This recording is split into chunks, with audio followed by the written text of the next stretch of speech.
자, 그럼 이제 멀티미디어에 대해서 한번 알아보도록 하겠습니다. 멀티미디어는 멀티, 다중의 복합적인, 미디어는 매체, 매개물, 뭐 이런 뜻인데요. 그러니까 쉽게 이야기해서 여러 개의 매체가 섞여 있는 것들이 멀티미디어예요. 왜 예전에는 신문에는 글자랑 그림밖에 없었잖아요. 그죠? 근데 이제 컴퓨터에 있는 신문에는 그림이 막 움직이기도 하고, 글자가 막 섞여서 표현되기도 하고, 이렇게 여러 개의 매체를 섞어서 표현한 걸 멀티미디어라고 합니다. 이러한 멀티미디어는 특징상 여러 개의 미디어가 합쳐지다 보니까 통합성이라는 특징을 갖게 되고요. 그리고 용량이 당연히 커지겠죠. 그러니까 대용량성의 특징을 갖기도 하고, 그리고 이러한 멀티미디어는 주로 컴퓨터로 많이 표현을 하는데 댓글로 우리가 참여가 가능하죠. 이러한 것들을 양방향성이라고 이야기를 하고요. 멀티미디어는 또 보고 싶은 순서가 없어요. 순서 없이 아무 곳이나 볼 수 있다 라는 것이 이제 비선형성, 선형성이 아니다, 비선형성, 이러한 특징을 가지고 있고요. 마지막으로 이제 멀티미디어는 아까도 설명드렸다시피 컴퓨터이기 때문에 디지털성의 특징을 가지고 있습니다. 이러한 멀티미디어 용어와 여러가지 파일 형식들이 있는데, 우선 먼저 용어에 대해서부터 한번 알아보도록 하겠습니다. 먼저 디더링. 디더링은 제한된 색상으로 새로운 색깔을 나타내는 것을 디더링이라고 합니다. 그래서 디더링, 제한된 색상, 이렇게 외우셔도 괜찮을 것 같아요. 제가 한번 파일을 보여드리면요. 디더링은, 자, 이런 것들이 이제 디더링이거든요. 여기 이제 벽돌의 그림을 봤을 때 색깔이 사실 여기 요 색이랑 여기 진한 갈색밖에 없잖아요. 근데 이 경계선 부분은 두 개의 색을 이렇게 섞어서 표현하잖아요. 그래서 멀리서 봤을 땐 마치 다른 색깔처럼 보이는 이러한 것들을 디더링이라고 합니다. 자, 그리고 모핑은 하나의 이미지가 다른 이미지로 서서히 변화하는 과정을 나타내는 기법이라고 되어 있는데요. 서서히 변화한다 라고 생각하셔도 되고요. 이것도 그림으로 한번 보시면 이해가 쉽거든요. 자, 이게 모핑입니다. 이 그림을 보시면 어느 박신혜라는 여자 연예인의 얼굴에서 수지라는 여자 연예인의 얼굴로 이렇게 점차 변화되고 있잖아요. 이게 이제 모핑이라는 거예요. 서서히 두 개의 이미지가 변화되는 기법, 얘를 모핑이라고 합니다. 다음 렌더링은 3차원 요소에다가 질감을 넣어서 사실감을 더하는 기법이라고 설명되어 있는데, 얘도 마찬가지로 보여드리면요. 자, 3차원 작업을 끝낸 이러한 개체를 우리는 모델링이라고 하거든요. 모델링도 가끔 시험 문제 나오긴 하는데 많이 나오진 않아서 제가 특징적으로 적어놓진 않았고요. 이렇게 이질감 느껴지는 내용을 채색, 그러니까 색깔을 주거나 음영, 그러니까 그림자를 주게 되면 이렇게 사실감이 더해지죠. 이런 것들이 렌더링이에요. 그러니까 모델링이라는 것은 채색과 음영을 준다, 이렇게 기억하셔도 괜찮겠죠. 그죠? 자, 그리고 안티 엘리어싱. 이제 엘리어싱에 대해서 조금 이따 다시 배우시겠는데요. 엘리어싱이라는 말이 이제 계단 현상이고, 안티 엘리어싱, 계단 현상을 하지 않겠다 라는 뜻인데요. 얘는 이제 어떤 원리로 되는 거냐면, 배경 색상과 개체의 색상을 이제 혼합을 해서 경계면의 픽셀을 표현함으로써 경계면을 부드럽게 보이고자 하는 기법이다 라고 되어 있습니다. 여기서 이제 픽셀이라는 말은 조금 이따 이미지에 대한 부분을 공부를 하실 때 다시 알려드리도록 하고요. 아무튼 안티 엘리어싱은 계단 현상을 제거해서 경계면을 부드럽게 표시하도록 하는 기법. 자, 그림으로 보시게 되면요. 위에 보이는 A가 엘리어스, 그러니까 계단 현상이 일어나 있는 기법이에요. 여기 보면 끝자리가 꺼끌꺼끌 계단처럼 되어 있지 않습니까? 그쵸? 얘를요, 안티 엘리어싱이라는 기법을 주게 되면 끝자리를 이렇게 뿌옇게 만들어줘요. 그래서 지금 이렇게 가까이 봤을 땐 모르겠는데, 멀리서 이렇게 봤을 때는요, 어때요? 누가 더 깔끔해 보입니까? 계단 현상 없는 안티 엘리어싱이 훨씬 더 깔끔해 보이죠? 이게 안티 엘리어싱이에요. 그러니까 계단 현상을 제거하는 기법, 이렇게 기억하셔도 괜찮겠네요. 자, 스트리밍은 여러분들께서 사용하는 휴대폰으로 음악이나 동영상을 다운로드 받으면서 재생할 수 있는 기법을 말해요. 그렇기 때문에 지연 시간을 줄일 수 있겠죠. 그쵸? 이러한 기법을 스트리밍이라고 하더라. 자, 이렇게 해서 멀티미디어와 관련된 용어를 한번 알아봤습니다. 그럼 관련 문제가 어떻게 나오는지 한번 볼까요? 자, 70번. 멀티미디어가 발전할 수 있는 기술에 대한 설명으로 옳지 않은 것은? 그쵸? 자, 1번부터 보면요. 저장장치의 기술의 발전으로 대량의 멀티미디어 데이터를 저장할 수 있었다. 그러니까 대용량성의 특징을 수용할 수 있다 이거죠. 맞는 말이 되겠죠. 다음 2번의 내용을 보면, 멀티미디어의 데이터는 아날로그화 기술을 통하여 처리 속도를 향상할 수 있다. 아날로그였나요? 아니죠. 디지털성의 특징을 가지고 있다 그랬죠. 예, 아날로그 틀린 말이 되겠네요. 자, 3번. 압축 기술의 발전으로 대량의 멀티미디어도 효율적으로 저장할 수 있더라. 대용량성도 이렇게 압축 기술이 발전되다 보니까 쉽게 우리가 처리할 수 있었고요. 다음 4번. 인터넷 기술의 발전을 통해서 대량의 멀티미디어 정보를 통신망을 통해 쉽게 전송할 수 있더라. 이것도 가능한 이야기 아닙니까? 그럼 정답 몇 번입니까? 그렇죠. 2번 아날로그가 아니라 디지털이 돼야 되겠네요. 자, 다음 71번 멀티미디어에 대한 설명으로 옳지 않은 것은, 그쵸? 자, 1번부터 보면요, 컴퓨터 및 디지털 기기가 텍스트, 그러니까 글자, 그래픽은 물론 오디오, 정지영상, 애니메이션, 비디오 등의 정보를 사용할 수 있도록 하는 기능을 제공한다. 그렇죠. 통합성 생각하시면 되겠죠. 다음 멀티미디어 정보가 디지털화 처리되면서 처리기기들은 쌍방향성보다 단방향성 방식으로 발전하고 있다. 여기서 이제 쌍방향성은 양방향성과 같은 동의어겠죠. 그렇죠? 단방향성은 뭡니까? 한쪽으로밖에 보낼 수 없는 방식 아닙니까? 그렇죠? 잘못되어 있는 설명 아니겠습니까? 그죠? 단방향성보다는 쌍방향성, 양방향성으로 더욱 발전되고 있다. 이렇게 표현해야 맞는 내용 아니겠습니까? 그렇죠? 자, 다음 3번. 멀티미디어는 크게 선형 콘텐츠와 비선형 콘텐츠로 나눌 수 있으며 비선형적으로 발전하고 있다. 비선형이라는 게 이제 순서대로 가지 않는 콘텐츠 방식을 이야기한다고 그랬죠. 그렇기 때문에 우리는 최근에는 비선형적으로 주로 발전되고 있다. 이것도 맞는 말이 되겠네요. 다음 4번. 데이터의 저장 용량과 전송 속도를 높이기 위해 데이터를 압축하고 복원하는 다양한 기술도 개발되고 있다. 당연히 맞는 말이 됩니다. 정답 몇 번입니까? 그러면 2번이 정답이 되겠죠. 이 단어하고 요 단어하고 자리를 서로 이렇게 바꿔야 올바른 말이 되는 거 아니겠습니까? 그쵸?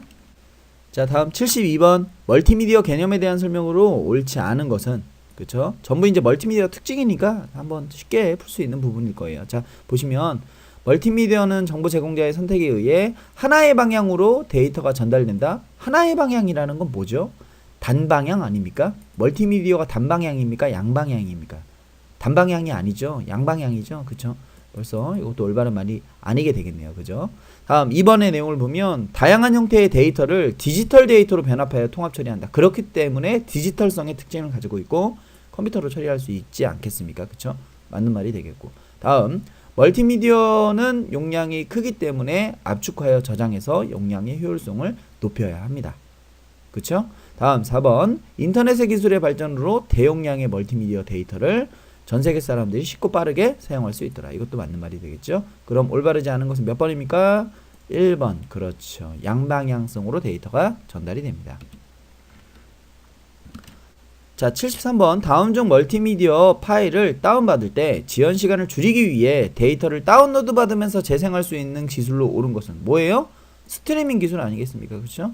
다운로드 받으면서 재생할 수 있는 기법을 말하죠. 자, 다음 74번 멀티미디어 기법에 대한 설명을 옳지 않은 것은, 아까 우리 여러가지 용어들에 대해서 봤는데 한번 외웠는지 한번 확인해 볼까요? 1번 안티얼러이싱 2차원 그래픽에서 개체의 색상과 배경색을 혼합해서 경계면의 픽셀을 표현함으로써 경계면을 결국 부드럽게 보이도록 하는 기법이다. 맞죠? 이거 엘리어싱, 그러니까 계단 현상 제거하는 거. 그죠?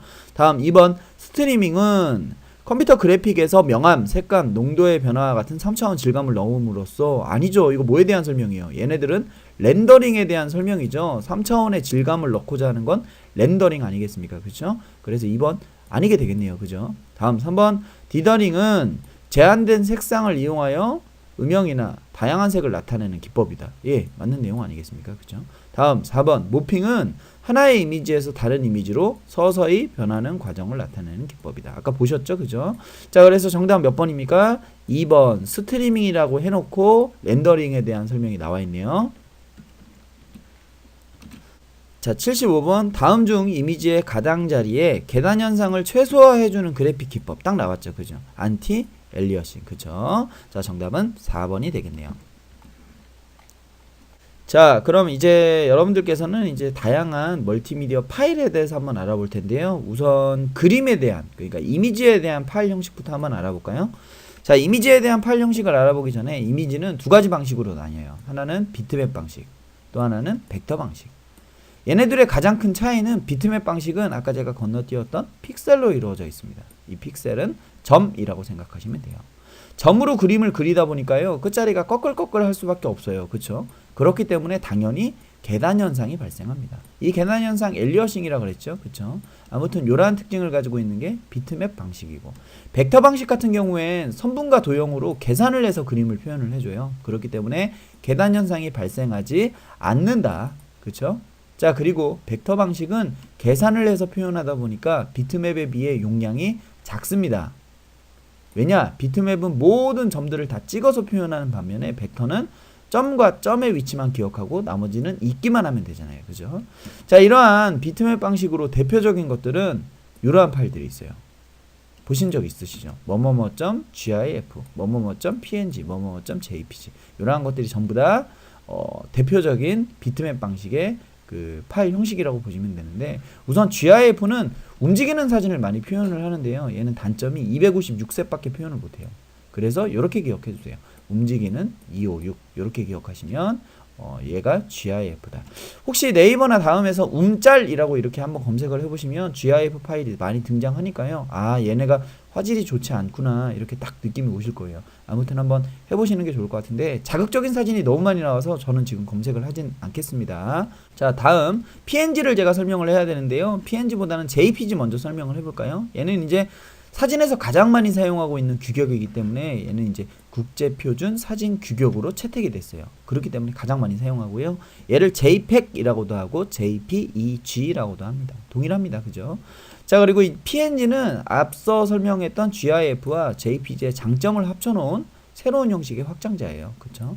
얘를 또 기억을 해주시면 좋을 것 같아요. 이 외에도 뭐 BMP, PSD 뭐 등등등이 있는데, 아무튼 요것들이 특징적으로 많이 나올 수 있는 내용이니까요. 잘 좀 기억해 주시면 좋을 것 같고요. 자, 벡터 방식은 시험 문제로 직접적으로 나오는 파일 형식은 없어요. 요러한 것들 등등등이 있더라. 요 정도만 기억해 주시면 좋을 것 같아요. 자, 그럼 관련 문제 어떻게 나오는지 볼까요? 자, 76번. 다음 중 컴퓨터에서 사용하는 멀티미디어 관련하여 비트맵 이미지에 대한 설명으로 옳지 않은 것은? 그쵸? 비트맵 1번 픽셀로 이미지를 표현하고 있고, 다른 말로는 레스터 이미지라고도 한다. 앞서 보셨죠? 그쵸? 맞는 말이 되겠네요. 다음 2번 이미지를 확대하면 테두리가 거칠어진다. 계단 현상이 일어난다 그랬죠? 맞는 말이 되겠고. 다음 3번 벡터 방식과 비교하여 기억 공간을 적게 차지한다. 아니죠. 많이 차지합니다. 왜냐하면 모든 점들을 다 찍어서 표현하기 때문에. 그쵸? 그래서 이건 잘못된 표현이라고 볼 수 있겠네요. 그죠? 다음 4번 다양한 색상으로 사진과 같은 사실적인 이미지를 표현한다. 우리가 일반적인 대부분의 사진들은 전부 다 비트맵 방식으로 되어 있거든요. 단순하게 점만 찍어서 표현을 하면 되기 때문에 전부 다 비트맵 방식으로 사진을 표현을 합니다. 아무튼 이러한 특징도 있더라. 자, 그럼 정답 몇 번이라고요? 3번 적게가 아니라 기억 공간을 많게 차지한다. 다음 77번 다음 중 컴퓨터에서 저장되는 이미지 파일 포맷인 레스터 방식에 대한 설명으로 옳지 않은 것은? 레스터는 뭐예요? 비트맵이죠. 그죠? 자, 1번부터 보면 주로 스캐너나 디카에서 많이 생성된다. 예, 맞는 말이고. 다음 2번 픽셀 단위로 이미지를 저장한다. 그렇죠. 다음 3번 WMF는 윈도우에서 기본적으로 사용하는 레스터 파일 형식이다. 맞나요? WMF는 뭐였죠? 벡터 파일 아니겠습니까? 그죠? 벡터. 그래서 얘는 레스터 파일 형식이다? 아니죠. 그죠? 다음 4번 파일의 크기는 이미지의 해상도에 비례해서 커진다? 앞서 설명 보셨다시피 해상도는 가로 픽셀 곱하기 세로 픽셀, 즉 점의 개수 아니겠습니까? 그죠?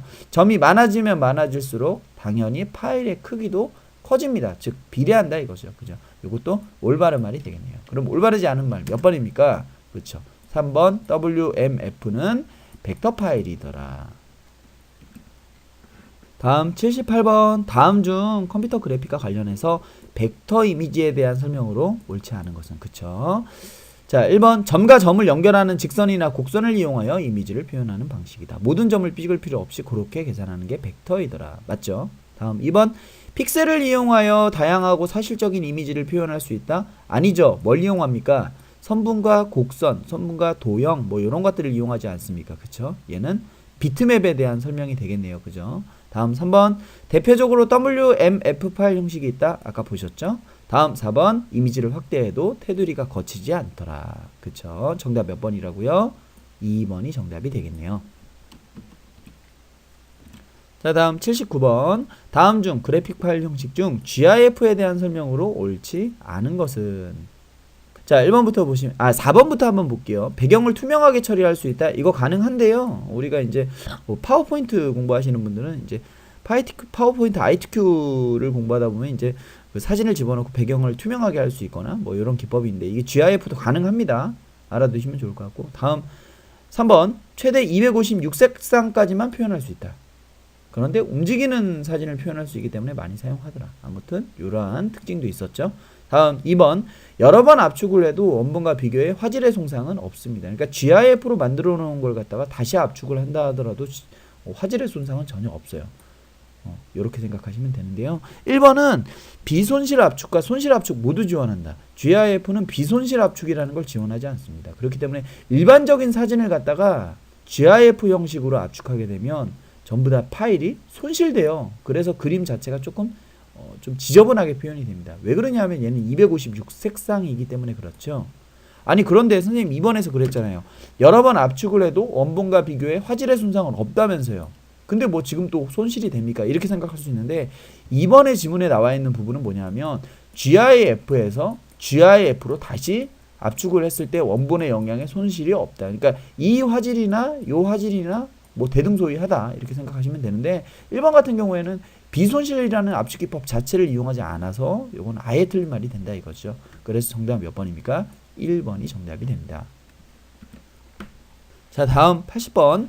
정지영상 데이터에 대한 설명으로 옳지 않은 것은? 정지영상은 사진을 이야기하죠. 그죠? 자, 아무튼 파일 형식에 대한 이야기인데요. 자, 1번부터 보시면요. JPEG은 사진과 같이 정지영상 표준 압축의 기술이다. 기억나시죠? 그죠? JPEG, 국제표준 사진 규격, 이렇게 기억하시면 된다 했습니다. 그죠? 다음, PNG는 GIF나 JPEG의 효과적인 기능들을 조합해서 만든 파일 포맷이다. 맞는 말 아니겠습니까? 그죠? 다음, BMP 파일 형식은 비트맵 방식으로 압축을 하지 않는다. 그래서 BMP 파일로 사진을 찍게 되면요, 크기가 매우 큽니다. 이것도 맞는 말이 됩니다. 그죠? 다음 4번의 내용을 보시면요, GIF는 이미지 표현 방식으로서 벡터 방식의 손실 압축을 사용한다? 아니죠. 벡터가 아니라 뭐라고요? 비트맵, 즉 레스터 방식에 대한 설명 아니겠습니까? 그죠? 그래서 4번의 GIF는 레스터이다, 비트맵이다. 그래서 정답 몇 번입니까? 4번이 정답이 되겠네요. 자, 사진을 봤으니 이번엔 동영상에 대해서 한번 알아보도록 하겠습니다. 동영상 파일 형식들은요, 뭐 시험 문제 잘 나오는 것들이 이러한 것들이 있는데요. 자, 하나씩 제가 특징을 이야기해드리면, 일단 ASW하고 WMV 같은 경우엔 다운로드하면서 재생을 할 수 있게 하게 한 스트리밍을 위한 동영상이에요. 그쵸? 얘네들은 그래서 다운로드 받으면서 재생할 수 있기 때문에 여러가지 실시간 방송에서 많이 사용하는 기법이라고 생각하셔도 무관할 것 같아요. 그리고 AVI라는 파일은 윈도우에서 사용하고 있는 표준 동영상이에요. 그러니까 우리가 사용하는 운영체제에서 사용하는 동영상이다 보니까 아무래도 좀 여러분들이 많이 다뤄봤지 않을까 생각이 들고요. 그 다음 MOV 같은 경우에는 퀵타임 MOV라고도 하는데, 얘는 이제 아이폰 만든 회사 애플사에서 개발을 했고, 얘는 이제 기법 자체가 JPEG 국제 표준 사진 규격이었죠. 그 압축 방식을 그대로 사용해서 그림으로 표현한 게 MOV다. 이렇게 기억하시면 좋을 것 같아요. 사실 이런 것들은 시험 문제로 많이 나오지 않고요. 가장 많이 나오는 게 이제 MPEG. 아까 JPEG이 국제표준 사진 규격이라고 한다면 MPEG은 국제표준 동영상 규격이라고 생각하시면 돼요. 얘는 이제 코드표가 여러 개가 있어요. MPEG 1이 있고 2가 있고 4가 있고 7이 있고 2NE1 뭐 등등도 있는데, 아무튼 시험 문제 나오는 것들은 이러한 내용입니다. 우선 먼저 MPEG 1은 비디오 정도의 화질 수준이에요. 예전 비디오를 보시면 화질이 되게 좋지 않습니다. 그러다가 개발된 게 MPEG 2. MPEG 2는 HDTV나 DVD처럼 깨끗한 화질의 수준을 가지고 있고요. 그리고 이제 MPEG 4에서는 압축률을 높여가지고 전송 속도를 높였습니다. 그래서 영상 전송에서 주로 사용하기 때문에 영상통화 같은 곳 있죠. 그런데 화질은 좀 좋지 않은데 끊김없이 표현한다 라고 할 때 MPEG 4 기술을 이용하면 되고요. 그 다음 MPEG 7은 일종의 영상 정보를 검색하는 거예요. 그러니까 여러분들이 막 영상이 지금 너무 많아지다 보니까 그걸 효율적으로 검색하기 위한 규격이 MPEG 7이고요. 이러한 것들을 모두 유통 관리하는 망이 MPEG 2NE1입니다. 그래서 MPEG 2NE1은 MPEG을 유통하거나 관리하는 망이다. 이렇게 암기를 해주시면 좋을 것 같아요. 자, 그럼 81번 내용부터 한번 볼까요? 자, 81번. 다음에서 설명하고 있는 엠팩 규격에 대한 설명으로 옳은 것은, 그쵸? 텔레비전이나 방송이나 ISDN, 케이블망 등을 이용한 연산 정송을 위해 제정된 것으로. 여기까지는 뭐 중요한 내용은 아니고요. HDTV나 위성방송 또는 DVD에서 이 규격을 따르고 있다. 정답 나왔죠. 정답 뭡니까? 엠팩2 아니겠습니까? 그쵸? DVD, HDTV 나오면 그냥 엠팩2 딱 들어가시면 돼요. 그죠? 화질을 지원하고 있는 게 이거니까요. 엠팩3는 참고로 개발하다가 망했어요. 없는 표준 규격이라고 생각하시면 돼요. 이거 없습니다, 세상에. 그죠? 자, 다음 82번. 엠팩은 큰 용량의 동영상을 효율적으로 압축하기 위한 표준을 제정하고 있다. 아까 제가 설명드렸죠. 다음에 엠팩에 대한 관한 설명 중 옳지 않은 것은, 그쵸? 자, 복습 한번 해볼까요? 1번부터 보시면 엠팩1은 기존의 비디오 테이프 수준의 화질을 제공하고 있다. 그죠? 맞죠, 그죠? 다음 엠팩2는 높은 화질과 음질을 제공하고 있고 DVD나 HDTV에서 주로 사용한다. 그죠? 다음 3번 엠팩7은 비디오를 포함한 동영상 데이터에 대한 내용을 기반하는 검색 서비스이다. 영상만 보더라도 이게 검색을 가능할 수 있는 기술이거든요. 아무튼 엠팩7은 제가 검색이라고 하지 않았습니까? 그쵸? 다음 엠팩21은 실시간 영상 서비스에 필요한 인터넷 방송 분야에서 가장 많이 사용이 된다. 이거 뭐에 대한 설명이죠? 엠팩4에 대한 설명이에요. 엠팩21은 뭐였어요? 유통관리 아니었습니까? 그쵸? 그래서 올바르지 않은 것은 정답 몇 번이라고요? 4번이 정답이 되겠네요.